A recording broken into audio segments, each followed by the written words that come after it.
Hello meet mister Mithun. நான் தான் Mithun's podcast சேனலுக்கு உங்களை வரவேற்கிறேன். கைஸ், நீண்ட நாட்களுக்கு பிறகு என்னோட பழைய செட்டப்பில் ஒரு வீடியோ. இன்றைக்கி பாட்காஸ்ட்டில் நம்ம என்ன பேச போகிறோம் அப்படின்னா, அதுக்கு முன்னாடி என்னோட பாட்காஸ்ட் சேனலுக்கு உங்களை வரவேற்கிறேன். நான் பார்க்கக்கூடிய பர்சன்ஸ், நான் கடந்து வரக்கூடிய இன்சிடென்ட்ஸ், ஸ்டோரிஸ் இதெல்லாம் வச்சு என்னோடய பெர்ஸ்பெக்டிவ் என்ன அப்படின்னு நார்மலாக ஷேர் பண்ணக்கூடிய, ரொம்ப ஸ்லோவாக நார்மலாக நிதானமாக பேசக்கூடிய ஒரு ஃப்ரெண்ட்ஸ் கிட்ட பேசுகிற மாதிரியான ஒரு சேனல் தான் இந்த சேனல். இந்த மாதிரி ஸ்லோவாக பேசுகிறதுல உங்களுக்கு பிடிக்கும் அப்படின்னா நீங்கள் சப்ஸ்கிரைப் பண்ணிக்கோங்க, சப்போர்ட் பண்ணுங்கள். அதே மாதிரி நீங்கள் ஏதாச்சும் ஒர்க் பண்ணிக்கிட்டு சைட் பை சைடு இந்த பாட்காஸ்ட்டை போட்டுட்டும் கேட்கலாம். ஓரளவுக்கு உங்களுக்கு ஒர்க் பண்ண மாதிரியும் இருக்கும், யாரோ ஒருத்தர் கூட பேசிக்கிட்டு இருக்க மாதிரியும் இருக்கும், ஒரு லோன்லினஸ் இருக்காதுன்னு வச்சுக்கோங்களேன். ஸோ அதுக்கு நீங்கள் இந்த சேனலை யூஸ் பண்ணிக்கலாம். எல்லாத்தையும் ஓரமாக ஒதுக்கி வச்சுக்கிட்டு இன்றைக்கி என்ன பேச போகிறோம் அப்படின்னா, மறுபடியும் நான் சொல்கிறேன், ரேண்டமாக வீடியோ ஆரம்பிக்கிறதுக்கு வரைக்கும் நான் எதுவுமே யோசிக்கல. ஆனால் ஜஸ்ட்டு சில விஷயங்கள் எனக்கு மோட்டிவேஷனலாக சொல்லணும் அப்படின்னு தோணுச்சு. மோட்டிவேஷனல்னால் சில விஷயங்கள்லாம் நார்மலாக வெண்ட் அவுட் பண்ணலாம், ஒரு ரேண்டமாக ஒரு ரேண்ட் ஒன்று பண்ணலாம். அதை பண்ணும்போதே நிறைய பேர்த்துக்கு ரிலேட் ஆகும் கண்டிப்பாக. ஏன்னா ஓவராலாகவே ஹியூமன்ஸ் இன்றைக்கி நிறைய விஷயங்கள் ரிலேட் பண்ணிக்கக்கூடிய ஒரு மைண்ட் செட்டில் தான் இருக்கும். ஏன் அப்படின்னா, ஒரு குறிப்பிட்ட ஏஜுக்கு மேலே நம்மளுக்கு ஹிட் பண்ணக்கூடிய அந்த ரியாலிட்டின்னு ஒன்று இருக்குல்ல, அது பயங்கர ஹார்டான ஒரு விஷயம். அதனால் மேக்ஸிமம் நம்மளால் ரிலேட் பண்ணிக்க முடியும். இந்த வீடியோ பார்க்குற நிறைய பேருக்குனால ரிலேட் பண்ணிக்க முடியும். ரெண்டாவது, இன்றைக்கி இருக்கக்கூடிய உலகம் ரொம்ப ஃபாஸ்ட்டாக மூவ் ஆகிறனால சின்ன வயசுலேயே 24 வயசில் வர வேண்டிய டிப்ரெஷன் 14 வயசில் வந்துடுது, 34 வயசில் வர வேண்டிய டிப்ரெஷன் 29 வயசில் வந்துடுது. அந்த மாதிரி நிறைய பயம்லாம் பயங்கரமாக ரொம்ப ஃபாஸ்ட் மூவிங், ஆர்டிஃபிஷியலான பக்கட்டுத்தன்மைக்கும் இந்த மாதிரியான விஷயங்களுக்குமே இம்பார்ட்டன்ஸ் கொடுக்கக்கூடிய ஒரு வேர்ல்டாக இருக்கிறனால ஈஸியாக நிறைய பேர்த்துனால ரிலேட் பண்ணிக்க முடியும் இந்த ரேண்ட்டை அப்படின்னு சொல்லிட்டு நான் நினைக்கிறேன். அது ஒரு ரீசன். அப்புறம் உங்களுக்கு இன்னொரு ஆங்கிள் இருக்குது, உன்னோட பெர்ஸ்பெக்டிவ் இருக்குது.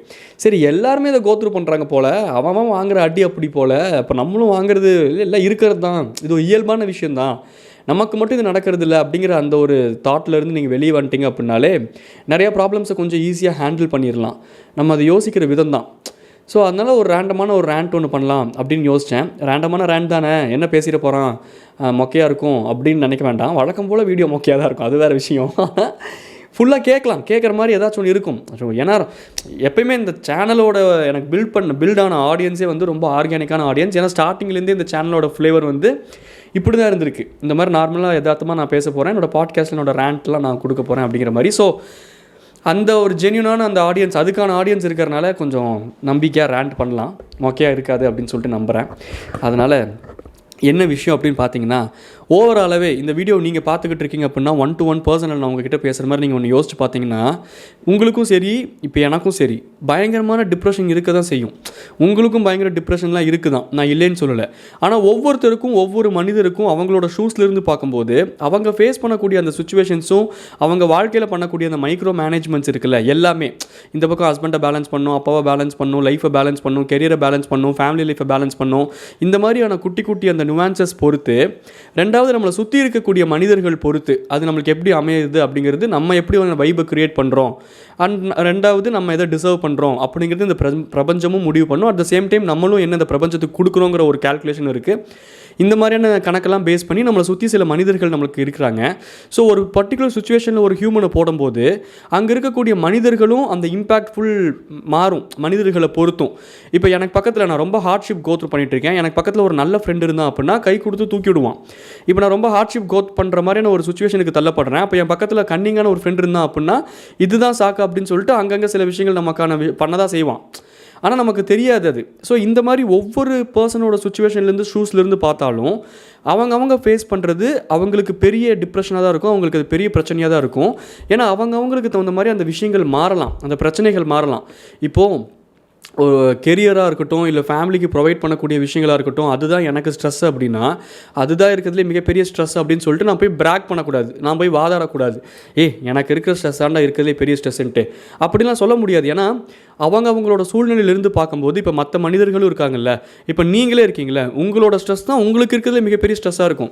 இப்போ நார்மலாகவே உங்களுக்கு இப்போ என்னையே பார்த்தீங்க அப்படின்னா ஓவராலாக உங்களுக்கு என்ன தோணும், ஏதோ பாட்காஸ்ட் பேசுகிறான், ஒரு யூடியூபர் 2-3 சேனல் வச்சுருக்கான், அதான் மீட் மிஸ்டர் மிதுன் அப்படின்னு ஒரு ட்ரால் சேனல் இருக்குது, இந்த மிதுன்ஸ் பாட்காஸ்ட் அப்படின்னு ஒரு சேனல் இருக்குது, ட்ரிபிள் எம் விளாக்ஸ்னு ஒரு சேனல் இருக்குது. ஆனால் எல்லாத்துலேயுமே கொஞ்சம் கன்சிஸ்டண்ட்டாக இருக்க முடியல. ஏதோ பர்சனல் ப்ராப்ளம்ஸ் இருக்கும் போல், அதெல்லாம் ஒரு விஷயமா அவன் ஹேண்டில் பண்ணிடுவான். ஆனால் எண்ட் ஆஃப் த டே பாரு, அவன் யூடியூப் பண்ணுறான், வெளியே போனால் ஜென்யூனாக டீசெண்டாக ஒரு 4 பேர் 40 ரெக்கக்னைஸ் பண்ணுறாங்க. ஓகே இவரா அப்படிங்கிற மாதிரி ரெக்கக்னைஸ் பண்ணுறாங்க. அப்போ நல்ல லைஃப் வாழ்ந்துட்டு இருக்கான் அப்படிங்கிற மாதிரி உங்களுக்கு தோணலாம். ஆனால் அதுதான் இல்லை. இப்போ நான் என்னோட சீட்டில் உட்காந்துட்டு உங்களை பார்க்கும்போது என்ன பெரிய ஃபேமிலி டிப்ரெஷனுங்கிறாங்க, கெரியரில் ஸ்ட்ராங்காக இருக்காங்க, ஃபினான்ஷியலாக இவ்வளோ தூரம் வெல் செட்டில்டாக இருக்காங்க. அப்போ முன்ன பின்ன ஃபேமிலியில் இருக்க தான் செய்யும், நம்ம தான் சில இடங்களை விட்டு கொடுத்து போகணும். இதெல்லாம் ஒரு விஷயமா? என்னோட இதுலேருந்து பார்த்தா தான் தெரியும் நான் எவ்வளோ கோத்ரூ பண்ணுறேன் நான் நினைக்கலாம். ஆனால் இங்கே மெஜாரிட்டி ஆஃப் த தப்பே என்ன அப்படின்னா, அது அப்படி இல்லை. எறும்பு கடிச்சது கூட ஒருத்தனுக்கு வலிச்சுது, அவன் டிப்ரெஸ் ஆகிறான் அப்படின்னா அவனுக்கு அதுதான் பெருசு. யானையே மிதிச்சதுக்கப்புறமும் நான் எந்திரிச்சு வருவேன் அப்படின்னா அது அவனோட லைஃப் ஸ்டைல், அது அவனோட வே ஆஃப் ப்ராட்டப்பாக இருக்கலாம், அவனை சுற்றி இருக்கக்கூடிய சூழ்நிலைகளாக இருக்கலாம். ரெண்டாவது, நம்ம எப்படி ஒரு பெர்ஸ்பெக்டிவில் ஒரு விஷயத்தை பார்க்குறோங்கிறத பொறுத்தும் நம்மளுக்கு சில விஷயங்கள் டவுனாகவும் இருக்கலாம், மைண்ட் செட் லெவலில் நம்ம லோவாகவும் இருக்கலாம். ஆனால் அந்த விஷயங்கள் நம்மளை எப்படி அஃபெக்ட் பண்ணுறதுங்கிறத பொறுத்து அது டிப்ரெஷனாக மாறலாம். இப்போது எப்படி உங்களுக்கு சொல்கிறது அப்படின்னா, சரி ஓகே ஒரு எக்ஸாம்பிளுக்கு சொல்லணும் அப்படின்னா, இப்போ கெரியர் க்ரோத்துன்னு வச்சுக்கலாம். இன்றைக்கி இருக்கக்கூடிய முக்கால்வாசி பசங்களால் இதை ஈஸியாக ரிலேட் பண்ணிக்க முடியும். 30 வயசில் செட்டில் ஆகிருக்கணும், வீடு இருக்கணும், தோட்டம் இருக்கணும், மனம் இருக்கணும், அது இருக்கணும், லோன் இருக்கக்கூடாது அப்படின்னு சொல்லிட்டு பேரண்ட்ஸ் எதிர்பார்க்குறாங்க, பொண்ணை பெற்றவங்க. அதனால் கல்யாணம் பண்ணி வைக்க மாட்டேங்கிறாங்க, ஏர்லியாகவே எதிர்பார்க்குறாங்க. சரி அதெல்லாம் பண்ணிவிட்டு கல்யாணம் பண்ணலாம் அப்படின்னா 32, 35 ஆயிடுது. 30 வயசு தாண்டினாலே நாங்கள் பசங்களை கட்டிக்க மாட்டோம்னு பொண்ணுங்க சொல்கிறாங்க. இந்த மாதிரியான ஒரு சுச்சுவேஷன் இருக்கும்போது பசங்களுக்கு இது ஒரு மிகப்பெரிய டிப்ரெஷனாக மாறும். இதே பொண்ணுங்க சைட்லேருந்து பார்க்கும்போது பொண்ணுங்களுக்கும் இந்த மாதிரி நிறையா குட்டி குட்டி டிப்ரெஷன் இருக்குது. ஃபேமிலி வந்து அவங்க மேரேஜ் லைஃப்பில் போடக்கூடிய ப்ரெஷராக இருக்கட்டும், கெரியருக்கும் ஃபேமிலிக்கும் நடுவில் அவங்க பேலன்ஸ் பண்ண முடியாமல் தத்தளிக்கிறதா இருக்கட்டும், தடுமாறதா இருக்கட்டும், அவங்க போய் வாழ போகிற ஒரு வீடு அப்படிங்கிறனால அந்த வீடு பற்றின பயமாக இருக்கட்டும், இன்செக்யூரிட்டியாக இருக்கட்டும், இந்த மாதிரி பொண்ணுங்களுக்கும் அவங்க ஷூஸ்லேருந்து பார்த்தா அவங்களோட டிப்ரெஷன் பெருசு, பசங்களுக்கு இவங்களோட ஷூஸ்லேருந்து பார்த்தா இவங்களோட டிப்ரெஷன் தான் பெருசு. நான் ஓவராலாக என்ன சொல்ல வரேன் அப்படின்னா, நம்ம ரெண்டு பேர்த்தையுமே ரெஸ்பெக்ட் பண்ணணும், நம்ம புரிஞ்சுக்க அட்லீஸ்ட் ட்ரை பண்ணணும். இப்போ நான் என்ன ஒரு அமௌண்ட் ஆஃப் பெயின் கோத்ரூ பண்ணுறனோ, ஒரு யானையே மிதிச்சிருச்சு, நான் எந்திரிச்சு நின்றுட்டேன், என்னோடய பெயின் தான் பெருசு அப்படின்னு அந்த இடத்துல போய் வாக்குவாதம் பண்ணாமல், நம்ம அந்த இடத்துல போய் பிராக் பண்ணாமல், எறும்பு கடிச்சிருச்சு ஐயோ வலிக்குதுன்னு சொல்லிட்டு ஒருத்தன் துடிக்கிறான் அப்படின்னா அவனுக்காகவும் கருணை காட்டுறது, நம்ம ஃபீல் பண்ணுற அளவுக்கு தான் அவனும் பெயின் ஃபீல் பண்ணுறான். எறும்பு கடிச்சிருச்சுங்கிறனால அது சின்ன பெயின் இல்லை, சின்ன பெயின் அப்படின்னு நம்ம முடிவு பண்ணக்கூடாது அப்படின்னு நான் சொல்ல வரேன். அவனுக்கு அதுதான் பெருசு, நமக்கு இதை கூட சமாளிக்க முடியும், நம்மளோட சுச்சுவேஷன்ஸ் மாறும். ஸோ ஆக மொத்தத்தில் நான் என்ன சொல்ல வரேன் அப்படின்னா, ஓவரால் மைண்ட் செட் தான். நம்ம மட்டும் இதை கோத்ரூ பண்ணல, எல்லாருமே கோத்ரூ பண்ணுறாங்க. எல்லாத்துக்குமே அவங்களோட பெர்ஸ்பெக்டிவ் வந்து பார்க்கும்போது, அவங்க லைஃப்லேருந்து பார்க்கும்போது டிப்ரெஷன் இருக்குது அப்படின்னு புரிய வர ஒரு தன்மை இருக்குல்ல, அது உங்களுக்கு புரிஞ்சிருச்சுனாலே நீங்கள் லைஃப்பை பார்க்கக்கூடிய ஓவரால் பெர்ஸ்பெக்டிவ் நிறைய மாறுறதுக்கான வாய்ப்புகள் இருக்குது. ஓகே இதுதான் லைஃப், ஓகே எனக்கும் தான் இதை கோத்ரூ பண்ணுறேன். சரி கம்பேரிட்டிவ்லி இப்போ என் கூடயே ஒருத்தர் இருக்கான், அவன் நிறைய எஃபர்ட்ஸ் போடல, ஆனால் அவன் ரொம்ப நல்ல இடத்துல இருக்கான், நான் இவ்வளோ எஃபர்ட்ஸ் போடுறேன் ஆனால் நான் இந்த சுமாரான இடத்துல தான் இருக்கேன் அப்படிங்கிற மாதிரியான ஒரு கம்பேரிஷன் வரலாம். ஆனால் எட்டர்னலாக யோசிச்சு பார்த்தீங்க அப்படின்னா, he deserves that, okay let it be. அவன் என்ன ஒர்க் பண்ணுறானோ இல்லையோ அவங்ககிட்ட சாமர்த்தியம் இருக்குது, அந்த சாமர்த்தியத்தை வச்சு அவன் பொழைச்சிக்கிறான். அவங்ககிட்ட ஹார்ட் ஒர்க் மட்டும்தான் இருக்குது. ஆனால் உனக்கு பொழைக்கிறதுக்கான சாமர்த்தியம் இருக்கா அப்படின்னா அதை நீ டெவலப் பண்ணி தான் ஆகணும். அதை நீ யோசித்து அந்த இடத்துல நீ அதை டெவலப் பண்ண ஆரம்பிச்சினாலே நீ அவனோட 10x நீ பவுன்ஸ் பேக் ஆகலாம். அந்த விஷயத்தை நீ ரெக்கக்னைஸ் பண்ணணும், நீ அதை ரியலைஸ் பண்ணணும். அப்படிங்கிறதுக்காக தான் இந்த லைஃப் நம்மளுக்கு லெசன்ஸ் கொடுக்குதோ, நம்மளை புட் த்ரூ ஹார்ட் சுச்சுவேஷன்ஸை கோ த்ரூ பண்ணுதோ அப்படின்னு நம்ம எடுத்துக்க வேண்டியது தான். இப்போது என்னோட ஓவரால் அண்டர்ஸ்டாண்டிங் என்ன அப்படின்னா, ஒரு விஷயத்தை நம்ம பார்க்குற பெர்ஸ்பெக்டிவ் நம்மளை ஈஸாக்கலாம், மனசளவில் கொஞ்சம் அமைதியாக்கலாம். ஆனால் அது நம்ம கொடுக்கக்கூடிய தாக்கம் நம்மளை டிப்ரெஷனுக்கு தள்ளுது. இந்த டிஃப்ரென்ஸ் உங்களுக்கு புரியலனா ஒரு எக்ஸாம்பிளுக்கு சொல்கிறேன். இப்போ ஒரு யூடியூபராக இருக்கேன், இதுதான் நம்ம கெரியர்னு இருக்குது. இதுக்கு ஒரு ஃபுல் ஸ்டாப் இல்லை. யூடியூபர்னால் நான் கம்ப்ளீட் யூடியூபர்லாம் இல்லை, நம்ம எய்ம் வச்சது வேறு. ஆக்சிடென்டல் யூடியூபராக மாறுறோம். இந்த இடத்துல வந்து ஏதோ ஒரு விதத்தில் ஸ்டக்கான மாதிரியான ஒரு ஃபேஸ் இருக்குது. முன்னையும் கால் வைக்க முடியல, பின்னாடியும் கால் வைக்க முடியல, சில நேரங்களில் முன்னாடி கால் வைக்கவும் தெரியல. இப்படி ஒரு சுச்சுவேஷன் இருக்குது. அப்படிங்கிற பட்சத்தில் ஓவராலாக எனக்கு ஒன்று தெரியும், நான் இதை பார்க்குற பெர்ஸ்பெக்டிவ் எப்படி இருக்குன்னா, நான் நிறைய விஷயங்கள் கோத்ரூ பண்ணுறேன், நிறைய விஷயங்கள் லேர்ன் பண்ணுறேன். இந்த ஹார்ட் ஃபேஸில் என் கூட யார் இருக்கா யார் இல்லை அப்படிங்கிறதெல்லாம் நான் பயங்கரமாக அனலைஸ் பண்ணுறேன். எனக்கு தெரியுது நாளைக்கு நான் ஒரு நல்ல ஸ்டேஜுக்கு வரும்போது அந்த பர்சன்ஸ் மட்டும் தான் என்னை சுற்றி இருக்க போகிறாங்க. இப்படியான நிறைய விஷயங்கள் எனக்கு இந்த ஃபேஸ் ஆஃப் டைம் எனக்கு டீச் பண்ணுது. நிறைய விஷயங்கள் ரியலைஸும் பண்ண வைக்குது. நம்மளை சுற்றி எத்தனை உண்மையான நாட்கள் இருக்காங்க, எத்தனை பேர் போலித்தனமாக நமக்கு மெட்டீரியலிஸ்டிக் லைஃப்காக நம்ம கூட இருக்காங்க அப்படிங்கிறதெல்லாம் புரிய வைக்குது. இப்போ இது வந்து என்னோடய ஓவரால் பாயிண்ட்டு. நான் ஓவரால் பெர்ஸ்பெக்டிவாக இப்படி பார்க்குறேன். Okay, I am learning lessons. நான் பயங்கர டவுன்ஃபாலாக இருக்கேன். இப்போ கூட ஒரு மீம் ஒன்று ட்ரெண்ட் ஆகிட்டு இருந்துச்சுல இந்த இன்ஸ்டாகிராமில், மாப்பிள்ள நான் பயங்கர டவுன்ஃபாலில் இருக்கேன், நீ கும்பிட்ற கடவுள்கிட்ட வேண்டிக்கோ, நான் மட்டும் வெப்பனை எடுத்தேன், நீ கும்பிட்ற கடவுளே வந்து என்னை எதுவும் பண்ண முடியாது, அந்த மாதிரி அதெல்லாம் கூஸ் பம்ஸாக இருந்துச்சுல. நான் சொல்கிறேன் அந்த மாதிரி ஒரு டவுன்ஃபாலில் இருக்கேன் அப்படின்னா அது எனக்கு பயங்கரமாக ஏதோ ஒன்று டீச் பண்ணுது. அண்ட் எனக்கு இன்னொன்று ஓவரால் பெர்ஸ்பெக்டிவாக சில விஷயங்கள் புரியுது. அது நான் தெரிஞ்சுக்கல, பட் எனக்கு புரியுது. அது எப்படி புரியுதுன்னு எனக்கு சொல்ல தெரில. ஆனால் எனக்கு என்ன புரியுது அப்படின்னா, லைஃப் வந்து அப்படியே ஸ்டாக்னண்ட்டாக போகாது, ஒரே மாதிரி போகாது, அப்ஸ் அண்ட் டவுன்ஸ் இருக்கும். எந்த அளவுக்கு டவுன்ஃபால் ஃபேஸ் பண்ணுறோமோ அந்த அளவுக்கு அப்பு கண்டிப்பாக இருக்கும். ஆனால் அதுக்கு நம்ம ரெடியாக நம்ம வந்து இன்னமும் நம்மளோட ஹோப்பை விடாமல் ஓடுறோமா அப்படின்னு ஒன்று இருக்குது. அப்போ எல்லா டவுன்ஃபால் ஃபேஸ் பண்ணுற மனிதர்களும் அப்ஃபால் மேலே போயிருக்கணும்ல, அது ஏன் அவங்க பண்ணல அப்படின்ட்டு இப்போ ஒரு கொஸ்டின் வரலாம். அதுதான் அவங்களோட வில் பவர்னு ஒன்று இருக்குது. இர்ரெஸ்பெக்டிவ் ஆஃப் த பர்சன், தனிப்பட்ட முறையில் அந்த ஒரு ஆணுக்கோ பெண்ணுக்கோ அவங்களுக்கு எவ்வளோ வில் பவர் இருக்குது, அடிக்கிற அடி அவங்க எவ்வளோ தாங்கிக்கிறாங்க, அது அவங்களை எவ்வளோ பக்குவப்படுத்துதா இல்லை பாதிப்படைய செய்தா. நீங்கள் பக்குவப்பட்டிங்கன்னா நம்ம மேலே போயிடலாம். அந்த ஹார்ட் டைம்ஸில் ஹார்ட் லெசன்ஸ் நம்ம கற்றுக்கணும். ஓகே, இவங்க இப்படி தான் யோசிக்கிறாங்க, இவங்க இப்படி தான் இருக்காங்க, இந்த சுச்சுவேஷன் இப்படி தான் இருக்குது. சில நேரங்களில் சில இடங்களில் நம்ம தன்மானத்தை விட்டு வெக்கத்தை விட்டு வாயை திறந்து கேட்க தான் செய்யணும். இல்லை அந்த இடத்துல தன்மானம் வெக்கமானம்லாம் பார்த்தோம்னா குடும்பத்திலே நம்மளுக்கு தன்மானம் வெக்கமான எதுவுமே இருக்காத மாதிரி போயிருங்கிற மாதிரி நிறையா லெசன்ஸ் அங்கங்கே முன்ன பின்ன அடி போட்டு வெளுத்து எடுத்து என்னையெல்லாம் இன்னமும் அடிப்பேன்ட்டு இப்போலாம் தயாராகியாச்சு. சரி ஓகே, என்ன அடிக்கிறியா, இந்த பக்கம் அடி, அடிச்சிட்டியா இந்த பக்கம் அடி, இந்த வடிவேல் ஒரு படத்தில் பல்லு தேய்ச்சிட்டியா இந்த பக்கம் அடிச்சிட்டியா, முந்துகள் அடி, ஓகேப்பா கிளம்பு அப்படிங்கிற மாதிரி. அது அவ்வளோதாங்க, எல்லாத்துக்கும் எல்லாமே இருக்கிறது தான். இப்போ இதெல்லாம் எப்படி ஓவராலாக எனக்கு புரியுது அப்படின்னா, இந்த கோயில்களுக்கு போகிற இடங்களையாக இருக்கட்டும், ஹாஸ்பிட்டல்ஸ் போகிற, ரீசெண்டாக எனக்கு அந்த முதுகில் இன்ஜுரி, இன்னமும் எனக்கு அந்த ட்ரீட்மெண்ட்ஸ் வந்து பண்ணணும் நான் இன்னும், அது போயிட்டுருக்கு ஒரு பக்கம். ஆனால் அந்த ஹாஸ்பிட்டலில் போய் உட்காந்துருக்கும் போதெல்லாம் வந்து சில அப்சர்வ் பண்ண விஷயங்கள், கோயிலுக்கெல்லாம் எல்லா மனிதர்களையும் பாருங்களேன், இன் பர்சனாக அவங்கக்கிட்ட போய் பேசினாலோ இல்லை ஏதோ ஒரு சுச்சுவேஷனில் மீட் பண்ணுறதை பொறுத்து தான் அவங்க ரியாக்ட் பண்ணுறாங்க. இப்போது டிராஃபிக்கில் ஒருத்தன் ஹார்ன் அடிச்சிட்டே இருக்கான், திரும்பி நான் நொச்சுங்கிறேன், அவன் உச்சும்பான், அங்கே சண்டை வருது. இப்போ அவனே ஒருத்தன் ஒரு கோயிலில் வந்து உட்காந்துருக்கான், நான் கிராஸ் பண்ணி போகும்போது ப்ரோ பிரசாதம் இங்கே எங்கே ப்ரோ கொடுக்குறாங்க அப்படின்னா, ப்ரோ அங்கே பாருங்கள் முடிய போகுது டக்குன்னு போங்க ப்ரோ அப்படின்னு சொல்லுவான். ஸோ நம்ம மீட் பண்ணுற இந்த இடத்த பொறுத்தும் மனிதர்களோட கேரக்டரே டோட்டலாக மாறுது. நம்ம மனிதர்களை அந்த இம்ப்ரெஷன் அப்படிங்கிறதே நிறைய விஷயங்கள் இங்கே மாறுது. அப்போது தனிப்பட்ட முறையில் ஒரு மனிதனை நீங்கள் நினச்சி பாருங்களேன். இப்போ கோவத்தில் ஒருத்தன் போகிறான், அவங்களை ஹார்ன் அடிச்சுட்டான், திட்டான், இல்லை நீங்கள் வேணாச்சும் ஒருத்தன் திட்டிட்டீங்க அப்படின்னா நம்மளுக்கு கோவம் வருது. ஆனால் எண்ட் ஆஃப் த டே அவனும் ஒரு மனுஷன் தான். அவனும் ஏதோ ஒரு வெறுப்பில், ஏதோ ஒரு டென்ஷனில், காலைல ஒய்ஃப் கிட்ட திட்டு வாங்கினதுலையோ, இல்லை ஒரு ஒய்ஃப் ஹஸ்பண்ட் கிட்ட திட்டு வாங்கினதுலையோ, இல்லை அவனை பாஸ் வந்து சம்மந்தமே இல்லாமல் அவனை டார்கெட் பண்ணுறதுலையோ, இல்லை ஏதோ ஒரு மைக்ரோ லெவல் ப்ரெஷர் தாங்க முடியாமலோ அவனும் அந்த அவங்களெல்லாம் பார்க்கும்போது இப்போல்லாம் இப்போலாம் ஒரு மாதிரி சரி ஓகே போ நீயும் போ, உனக்கு என்ன, நீ என்ன ஆஃப்டர் ஆல் மனுஷன் தானே, போய் தொலை அப்படிங்கிற மாதிரி ஒரு சுச்சுவேஷன் வருது. இப்போது ரீசெண்டாக ஒரு பஸ் ட்ராவல் பண்ணிக்கிட்டு இருந்தேன். அந்த பஸ் ட்ராவல் வந்து பின்னாடி கார் வந்து பஸ்ஸில் நான் இருந்தேன். அந்த டிரைவர் அண்ணா வந்து பின்னாடி காரில் வந்து லைட்டாக உடச்சிட்டாரு. அது மைன்யூட் டென்ட்டு தான். அதை நம்ம டென்ட்டு எடுத்துவிட்டு டச்சப் பண்ணாலே ஈஸியாக போயிடும். அது ஒரு 3000 ரூபாய்க்கு தான் வேலை. நானும் பஸ்ஸை போட்டுட்டாங்க, ஒரு மணி நேரம் நின்றுக்கிட்டு இருக்காங்க. நானும் இறங்கி போய் என்னென்னு பார்க்குறேன். அப்புறம் டிரைவர் அண்ணா கிட்ட பேசிக்கிட்டு இருந்தேன். அவர் சொல்கிறாரு, நான் தலை 20,000 ரூபா, என் ஏஜ் தான் வைங்களேன், 29-30 வயசு பையன், தலை 20,000 ரூபா கேட்குறாரு தலை அப்படிங்கிறான். என்ன தலை ஆச்சு, 20,000 ரூபா வேஸ்ட்டுங்க, டென்ட்டு தாங்க அது இழுத்து விட்டாலே. நானும் அவரும் கடைசியில் நானும் அந்த டிரைவர் தம்பியும் நல்லா ஃப்ரெண்ட்ஸ் ஆகிட்டோம். ஏன்னா இந்த பிரச்சனைலாம் பேசிகிட்டு இருக்கும்போது எனக்கு இதில் என்ன தெரியுமா, ஒரு பஸ்ஸு ஒரு டிரைவர் இடிச்சிட்டாரு. டிரைவரோட சுச்சுவேஷன் இவங்க ஹோல்டில் வந்துருச்சுனோடனே அவங்களுக்கே அது தெரியும் பச்சையாக. அது அதிகபட்சம் 5,000 ரூபா 6,000 ரூபா ஆகும். அதிகபட்சம், நான் சொல்கிறது அதிகபட்சங்க, நானே சொல்கிறேனே எக்ஸாக்டாக அது 3,000 ஆகும், அவ்வளோதான். இதை நான் ஏன் இவ்வளோ ஸ்ட்ராங்காக சொல்கிறேன், எனக்கு எப்படி தெரியும் அப்படின்னா, நான் இந்த டைம் ஊருக்கு போயிருக்கும்போது நாங்கள் காரில் வரும்போது லைட்டாக ஒருத்தர் டென்ட் போயிட்டு நான் செவனேன்னு வந்துட்டு இருந்தோம். எங்கேருந்து வந்தானே தெரில, ஒருத்தன் வந்தான் லைட்டாக ஒரு லிப் கிஸ் டிங் அப்படின்னு அடித்த மாதிரி டக்குன்னு அடிச்சுட்டு போயிட்டே இருந்தான் அவன் பாட்டு எங்கள் காருக்கு.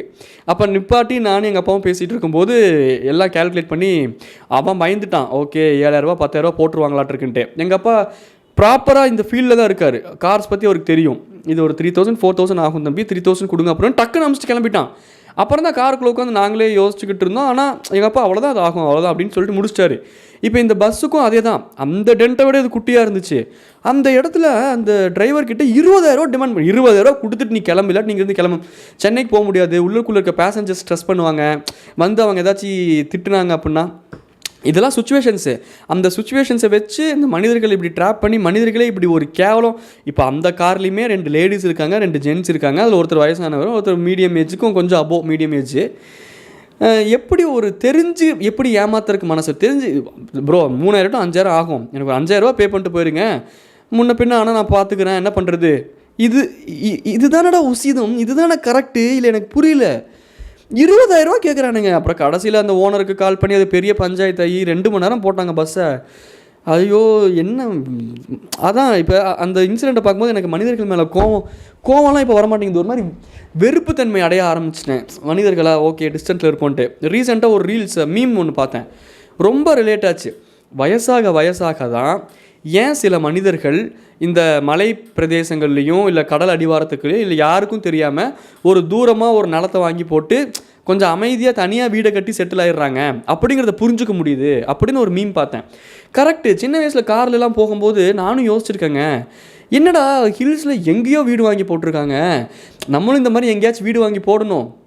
ஆனால் ஆடிக்கு ஒருக்கா அமாவாசைக்கு ஒருக்கா வந்துட்டு ஒரு விசிட் அடிச்சுட்டு ஜாலியாக, ஹில்ஸ்னால் எனக்கு உயிர். அந்த கிளைமேட், அந்த ப்ளசன்ட் ஃபீலிங், அது ஒரு ஃபீல், அது சொல்லவே முடியலனால அது ஒரு இது ஹில்ஸமேனியா வியாதியே இருக்குது எனக்குலாம். எனக்கு ஹில்ஸ்னால் ரொம்ப பிடிக்கும். அது ஒரு ப்ளசண்ட்டான ஒரு விஷயம். க்ரீனரி, அந்த மவுண்டெயின்ஸுக்கு நடுவில் நம்மளை உட்காந்து பார்க்கும்போது அது அவ்வளோ பிரம்மாண்டமாக இருக்கிறத பார்க்கும்போது நம்மலாம் ஒன்றுமே இல்லைடா நம்மலாம் அப்படின்ட்டு நிறையா ஈகோக்கள், நிறைய அந்த ஆர்டிஃபிஷியலான மனிதத்தன்மை சாகக்கூடிய இடமா நான் வந்து மவுண்டெயின்ஸை பார்ப்பேன். மவுண்டெயின்ஸ் அவ்வளோ அழகான ஒரு விஷயம். இப்போ எதுக்கு ஆனால் எப்படி இந்த மாதிரி மனிதர்கள்லாம் தனியாக வந்து இங்கே வீடை வாங்கி போட்டு சுற்றி முற்றியும் ஆளும் இல்லை எப்படி இங்கே இருக்கானுங்கன்னு யோசிச்சிருக்கேன் சின்ன வயசில். இப்போ I am dying to live that life, literally I am dying. இப்போ அதுவும் அடிக்கிற வெக்கைக்கு லிட்ரலாக ஐ எம் டையிங், செத்துரும் நாட்டிருக்குது விட்டா அந்த மாதிரி இருக்குதுங்க. என்னங்க என்ன லைஃபு, என்னமோ போங்க. ஒன்று இங்கே நல்லவனாக இருந்தால் அவன் நல்லா இருப்பான் அப்படிங்கிற ஃபிலாசபியே கிடையாது. இங்கே கெட்டவனாக இருந்தால் அவனுக்கு அப்பப்போ ஏதாச்சும் மோசம் நடக்கும், கடவுள் அவனை தண்டிப்பார். ஒன்றுமே இல்லை அப்படிலாம். இங்கே என்ன நம்ம நினைக்கிறது தான், நீ நல்லவன் கெட்டவங்கிறதுலாம் இந்த பிரபஞ்சத்துக்கு தேவையே இல்லை. நீ எவ்வளோ தூரம் ஸ்ட்ராங்காக வில் பவர் வச்சுருக்க, நீ என்ன ஸ்ட்ராங்காக மேனிஃபெஸ்ட் பண்ணுற, அதுக்கான எஃபர்ட்ஸ் எவ்வளோ போடுற, நீ எப்படி வாழ்க்கையில் முட்டி மோதி வர, அது நல்லவனோ கெட்டவனோ. அதான் ஏதோ ஒரு அங்கேயோ படித்த மாதிரி தான், ஒரு கெட்டவங்கிட்ட காசு கிடச்சா இந்த எப்ஸ்டீன் ஃபைல்ஸ் மாதிரி அவன் மிஸ்யூஸ் பண்ணுவான். ஒரு நல்லவங்கிட்ட காசு கிடச்சா இந்த டாட்டா ஓனர் ரத்தன் டாட்டா மாதிரி அவர் நிறையா விஷயங்கள் நல்லது பண்ணுவார். அவ்வளோதான் இங்கே வித்தியாசமே தவிர்த்து இந்த சொசைட்டியில் செட்டில் ஆகிறதுக்கு நல்லவன் கெட்டவன் அப்படிங்கிற அந்த வித்தியாசம்லாம் இருக்கணும். சாமர்த்தியம் வேணும், சாமர்த்தியசாலியாக இருக்கணும், சுச்சுவேஷன்ஸ் ஹேண்டில் பண்ண தெரியணும், பீப்புளை ஹேண்டில் பண்ண தெரியணும். அதுக்கு தான் இதெல்லாம் ஒன்றுமே தெரியாதனால தான் நான்லாம் எங்கேயாச்சும் மலை அடிவாரத்தில் எதையாச்சும் வீடு வாங்கி போட்டு சாவனேன்னு போய் உட்காந்தோமா, 2 ஆட்டை மேய்ச்சோமா, கடவுளே ஒரு கோழியை வாங்கி விட்டோமா, 2 எனக்கு பிடிச்ச மாதிரி, எனக்கு நாய்னா ரொம்ப பிடிக்கும், ஒரு சிப்பிப்பாறை, 2 கோம்ப நாய் அப்படி இப்படின்னு வாங்கி ஒரு ஜெர்மன் ஷெப்பர்டு என்னோடய ஆசைக்கு என்னோடய ஃபேவரட் ப்ரீட். அது நல்ல தரமாக ஒரு ஜெர்மன் ஷெப்பர்டு, ஒரு கீம்பு அப்படியே எனக்கு பிடிச்ச ப்ரீட்ஸ்லாம் அப்படியே வாங்கிக்கிட்டு அதை மெயின்டைன் பண்ணிக்கிட்டு, ஒரு குட்டி டாக் ஃபார்மிங் பண்ணிக்கிட்டு, அப்புறம் ஆடு 2 கோழியெல்லாம் வச்சு மேய்ச்சிக்கிட்டு, கைத்துக்கட்டில் போட்டோமா, மரத்துக்கடியில் படுத்தோமா, நல்லா கரைச்சி கம்மங்குழு கொடு. நான் சொல்கிறதுல ஏதோ ஃபேண்டசி வேர்ல்டு மாதிரி இருக்கும். ஜஸ்ட்டு 50 வருஷத்துக்கு முன்னாடி இப்படி தாண்டா வாழ்ந்துக்கிட்டு இருந்தோம். இது ஃபேண்டசிலாம் இல்லைடா, நான் சொல்கிறது தாண்டா ரியாலிட்டி. நல்லா இருக்கும் அந்த லைஃபு. இது தாண்டா ஃபேண்டசி வேர்ல்டு நம்ம வாழ்ந்துட்டு இருக்கிறது. இப்போது நம்ம என்ன நினச்சாலும், இப்போ நான் என்ன மூக்கினாலும் என்னோடய பாட்காஸ்ட் நீங்கள் எவ்வளோ கேட்டாலும் அது சாத்தியம் இல்லை. அந்த மாதிரியான ஒரு லைஃப் ஸ்டைல் கூட எப்போ சாத்தியமாகுதுன்னா, இன்றைக்கி இருக்கக்கூடிய காலகட்டத்தில் ஒரு 1000 கோடி நம்ம சொத்து சம்பாரிச்சிட்டு சொசைட்டியில் நல்லா ப்ராப்பராக செட்டில் ஆகிட்டு நம்மளை டிபெண்ட் பண்ணியிருக்கவங்க, நம்ம டிபெண்ட் பண்ணியிருக்கக்கூடிய மக்களுக்கு சில ஏற்பாடுகள்லாம் பண்ணி வச்சுட்டு, அதுக்கப்புறம் எனக்கு இந்த லைஃப் கொஞ்சம் டயர்டாக இருக்குது, எனக்கு I want to take a big decision அப்படின்னாலும் அப்பையும் நம்மளை சார்ந்தவர்கள் நம்மளை ரொம்ப இன்ஃப்ளூயன்ஸ் பண்ணுவாங்க, அவங்கள ரொம்ப கன்சிடர் பண்ணுற மாதிரி இருக்கும். ஆனால் அவங்க நம்ம கூட வராங்களான்னு நம்ம கொஞ்சம் போராடி அப்படி இப்படின்ட்டு நம்ம நினச்ச லைஃபுக்கு என்றைக்குமே போகவே முடியாதுங்க. நம்ம கூட இருக்கவங்க நம்மளை லைஃப்பை இன்ஃப்ளூயன்ஸ் பண்ணிட்டே இருப்பாங்க. அது ஒரு பேலன்ஸ் தான். அது அவங்க மைண்ட் செட்டுக்கு தகுந்த மாதிரி நம்மளும் கொஞ்சம் அட்ஜஸ்ட் பண்ணி போகணும், அவங்களையும் கொஞ்சம் அட்ஜஸ்ட் பண்ணி வர வைக்கணும். அதுக்கப்புறம் அப்படி இப்படின்ட்டு ஏதாச்சும் கடைசி காலத்தில் மட்டும் கொஞ்சம் கெஞ்சி கூத்தாடி பொண்டாட்டி கால் கீழே விழுந்து ஒரு மடைக்கு அடிவாரத்தில் நல்லா மிதமாக பனி பெய்கிற மாதிரியான ஒரு இடத்துல நல்லா ஒரு வத்தலகுண்டுலேருந்து கொஞ்சம் ஒரு 5 கிலோமீட்டர் 20 கிலோமீட்டர் கொடைக்கானலுக்கு மேலே ஏதாச்சும் ஒரு இடம் வாங்கி போட்டு சாவானேன்ட்டு ஒரு ஊட்டை கட்டி போட்டு கைத்துக்கட்டில் போட்டு நைட் ஆனால் ஸ்டார் கேசிங் பண்ணிக்கிட்டு டெய்லியும் காலைல மேய்க்கிற ஒரு வேலை செய்கிறதுக்கு ஆடு மாடு கோழி அதை கூட்டிகிட்டு போகிறது வர்றது குளிப்பாட்டுறது அதை மெயின்டைன் பண்ணுறது. அப்பா, இந்த அறிவு 10 வருஷத்துக்கு முன்னாடி இருந்துச்சுன்னா நான் இந்த ஃபீல்டே சூஸ் பண்ணியிருந்திருக்க மாட்டேன். ஆனால் அதுதான் லைஃப். இப்போ வர அறிவு அப்போ இல்லை. இன்னும் 10 வருஷம் கழித்து எனக்கு வரப்போகிற அறிவு இப்போ எனக்கு சுத்தமாக இல்லை. லைஃபுங்கிறதுல ஒரு விஷயம் நான் ரொம்ப ஸ்ட்ராங்காக தெரிஞ்சுக்கிட்டேங்க. நம்ம பாஸ்ட்டை பற்றி நம்ம என்ன நினச்சாலும் அது ரிக்ரெட் மட்டும்தான். நம்ம பாஸ்ட்டை பற்றி நம்ம என்ன நினச்சாலும் அது ரிக்ரெட்டாக தான் முடியுது. இந்த மிடில் கிளாஸ் ஃபேமிலிக்கும் லோயர் மிடில் கிளாஸ் ஃபேமிலிக்கும் அது ப்ராக்டிக்கலாகவும் அந்த டெசிஷனை நம்மளுக்கு பாதிக்குது. அதனால் எல்லாத்தையும் விட்டு தள்ளுங்க. இப்போ நான் என்ன சொல்ல வந்தேன் அப்படின்னா, லைக் ஐ செட், இது வந்து ஒரு ரேண்டம் ரேட்டு, நீங்கள் ஒரு ரேண்டம் ரேண்ட்டு. அதனால் நீங்கள் போட்டு ரொம்பலாம் மனசு குழப்பிக்க வேண்டாம், உழைப்பிக்க வேண்டாம். எல்லாத்துக்கும் எல்லா ஸ்ட்ரெஸ்ஸும் இருக்கும், டிப்ரெஷனும் இருக்கும். அப்படி இப்படின்னு சொல்லிட்டு அவங்கவுங்க ஒரு லைஃப் ஸ்டைல் ஆசைப்படுவாங்க, ஒரு லைஃப் ஸ்டைலில் பர்சீவ் பண்ண நினைப்பாங்க. பர்சீவ் பண்ணுறதும் கிடைக்காம, ஆசைப்படுற லைஃப் ஸ்டைலும் அமையாமல், முடியலடா என்னால் அப்படிங்கிற மாதிரி தான் இங்கே எல்லாத்தோட வாழ்க்கையும் போய்கிட்டு இருக்கு. என் எல்லாத்தோட வாழ்க்கையும் அப்படி தான் போயிட்டுருக்கு. அதனால் எல்லாத்தையும் பார்த்தாலும் பாவப்படுங்க, ஆனால் ஏமாந்துடாதீங்க. ரெண்டுக்கும் நிறையா வித்தியாசம் இருக்குது. பாவப்படுறதுக்கும் ஏமாறுறதுக்கும் நிறையா வித்தியாசம் இருக்குது. இன்னொன்று மெயினாக ஒன்று சொல்லணும் அப்படின்னு நினச்சேன். தன்னடக்கங்கிற பேரில் உங்கள் கான்ஃபிடென்ஸை நீங்களே கொண்டுறாதீங்க. அதுவும் நான் ரீசெண்டாக கற்றுக்கிட்ட ஒரு லெசன் தான். நம்ம பண்ணுற ஒர்க்கை நம்ம வாயை திறந்து சொல்கிறதுல தப்பே இல்லை. அது பேர் தற்பெருமையே இல்லை. சில இடங்களில் நான் இப்படி தான் பண்ணுவேன், என்கிட்ட நான் இவ்வளோ பெரிய ஆள் தான் அப்படிங்கிறத சப்டிலாவாச்சு, நான் சொல்கிறது ஜென்யூனாக சப்டிலாவாச்சு நம்ம ரெஜிஸ்டர் பண்ணி தான் ஆக வேண்டிய ஒரு விஷயமாக தான் இருக்குது. ஃபிலாசபிக்கலாகவே இந்த உலகம் அப்படி தான் ஒர்க் ஆகுது. தன்னடக்கங்கிற பேரில் நான் பேச மாட்டேன், எனக்காக என்னோடய வேலை பேசும், எனக்காக என்னோடய ஒர்க்கு பேசும், நான் செஞ்ச நல்ல விஷயம் எனக்காக பேசும். 5% கூட பேசாது. 5% கூட நீங்கள் நல்லது பண்ண யாரும் உங்களை பற்றி நல்லாவும் பேச மாட்டாங்க. இதுதான் உலகம், அது இப்படி தான் இயங்குது. அதனால் நான் ரொம்ப தம்பட்டம் அடிக்க சொல்லலை, ஆனால் பொழைக்கிறதுக்கான ஸ்ட்ராட்டஜியில் இதுவும் ஒன்றுன்னு சொல்கிறேன். தம்பட்டம் அடிக்கிறதா இல்லை, நம்மளை பற்றி நம்ம எப்படி போர்ட்ரே பண்ணிக்கிறோங்கிறது ரொம்ப முக்கியம். நம்மளை பற்றின பிம்பம் நமக்கு எப்படி இருக்குது அப்படிங்கிறத விட அடுத்தவங்க கிட்ட நம்ம அதை எப்படி கொண்டு போய் சேர்க்கணுங்கிறது ரொம்ப முக்கியம். அதை நான் இப்போ தான் ரீசெண்டாக கற்றுக்கிறேன். ஏன்னா நான் அப்படி தான் அவ்வளோதான், நான் இப்படி தான் இருப்பேன். இங்கே மூஞ்சி காட்டினா காட்டுவேன், அட்ஜஸ்ட் பண்ணி போவேன், எனக்கு இது பிடிக்கலனா பிடிக்கல, இப்படி தான் இருந்தேன். அதுலேருந்து கற்றுக்கிட்ட ஒரு லெசன் தான் இது. சில இடங்களில் fake it until you make it, அதுவும் வேணும் தான் நம்மளுக்கு. அதனால் லைஃபுங்கிறதே ஒரு பேலன்ஸ் தான் between the materialistic life and the life you want to பர்சியூன்னு ஒன்று இருக்கும்ல. ஒரு ஆத்மார்த்தமான ஒரு வாழ்க்கை அப்படின்ட்டு நீங்கள் உங்கள் மனசில் யோசிச்சு வச்சுருப்பீங்க, உங்கள் மனசு அதை நோக்கி ஏங்கும். ஆனால் இன்றைக்கி ஒரு மெட்டீரியலிஸ்டிக் லைஃப்னு இருக்கும், சடன் பிளானிங்ஸ் எல்லாம் நீங்கள் பூர்த்தி பண்ணுற மாதிரியான சுச்சுவேஷன் இருக்கிறனால அதுக்குள்ளே நீங்கள் மாட்டிப்பீங்க. அந்த ஆத்மார்த்தமான அந்த வாழ்க்கையை வாழவே முடியாதங்கிற பயத்திலே நீங்கள் வாழ்ந்துட்டுருப்பீங்க. ஆனால் சில கால்குலேட்டிவ் ரிஸ்க் எடுக்கணும், அதுக்கும் நடுவில் லைஃப்பை பேலன்ஸ் பண்ணிக்கணும். பேலன்ஸ் பண்ணுறது தான் லைஃபே. இந்த வீட்டில் இருக்கும்போது ஏதோ ஒரு கான்வர்சேஷனில் எங்கள் அப்பா மாமா ஏதோ எல்லாம் பேசிகிட்டு இருக்கும்போது ரேண்டமாக ஏதோ பேசிகிட்டு இருக்கும்போது டக்குன்னு என் காதில் ஒரு விஷயம் விழுந்துச்சு. கஷ்டப்படுறக்காக தானடா மனுஷனாக பிறந்தீங்களே, அப்புறம் என்னடா நான் கஷ்டப்படக்கூடாது சந்தோஷமாக இருக்கணும்னு கடவுள்கிட்டையும் ஜோசியக்காரங்கிட்டையும் ஓடிக்கிட்டு இருக்கீங்க. மனித பிரிவுங்கிறதே இங்கே கஷ்டப்படுறதுக்கு தான். இப்போ இது எவ்வளோ பெரிய ஃபிலாசபியில் நான் ஏதோ பேசிகிட்டு இருந்தாங்க, நான் டக்குன்னு ரேண்டமாக கேட்டேன், நல்லா மைண்டில் ஏற்றி வச்சுக்கிட்டேன். ஆமாம் கரெக்டு. என்னடா சந்தோஷமாக இருந்துட்டோம். சந்தோஷங்கிறது நம்மளோட சாய்ஸ் தான். நம்மளாம் இப்போ எனக்கு ஒன்றுமே இல்லைங்க, பயங்கர நல்லா பீக் மேல் கண்டென்ட் அப்படின்னு இந்த இன்ஸ்டாகிராமில் பார்க்குற மாதிரி நல்லா பீக் மேல் டிப்ரெஷனில் இருக்கேன். வெளியே பார்த்தா அப்படி தெரியாது, என் ஃப்ரெண்ட்ஸ் பார்த்தா கூட அப்படி தெரியாது. சில பேருக்கு தெரியும், ஏன்னா ரொம்ப க்ளோஸ்டு ஒன்ஸுக்கு தெரியும். சில இடங்களில் வந்து க்ளோஸ்டு ஒன்ஸ்னால தான் டிப்ரெஷனே வரும்.